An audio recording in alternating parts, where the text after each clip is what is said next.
হাতাই কোতরে তারা আজকে রাস্তা অবরোধ করার ঘোষণা করেছে। তার জন্যই কথা বলার জন্য এসেছে এখানে। রাস্তা অবরোধ করে কোনোদিন সমস্যার সমাধান হয় না, কথার মাধ্যমেই, টেবিলের মাধ্যমেই সমস্যার সমাধান হয়।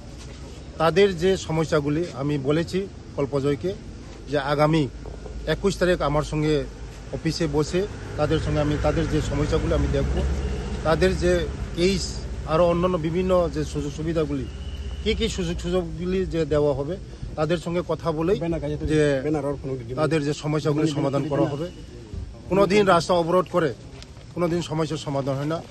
আমরা চাই এই ত্রিপুরা রাজ্যকে এগিয়ে নেওয়ার জন্য একসাথে কাঁধে কাঁধ মিলে হাতে হাত মিলে এক ত্রিপুরা শ্রেষ্ঠ ত্রিপুরা বিকশিত ত্রিপুরা করার লক্ষ্যে আমাদের রাজ্যের জনপ্রিয় মুখ্যমন্ত্রী প্রফেসর মানিক স্যারের নেতৃত্বে আমাদের সরকার যেভাবে ডেভেলপমেন্ট হচ্ছে, আমাদের কোনোদিন 35 বছরে জনজাতিদের কোনো ডেভেলপমেন্ট হচ্ছে না।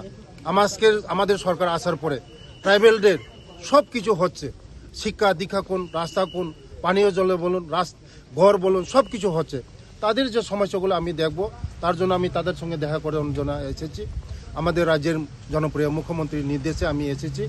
তাদের সঙ্গে কথা বলে আজকে তারা উইথড্র করবে। আগামী 21 তারিখ আমার সঙ্গে কথা বলে সব সমস্যার সমাধান করার ব্যবস্থা করে দেবে। ধন্যবাদ।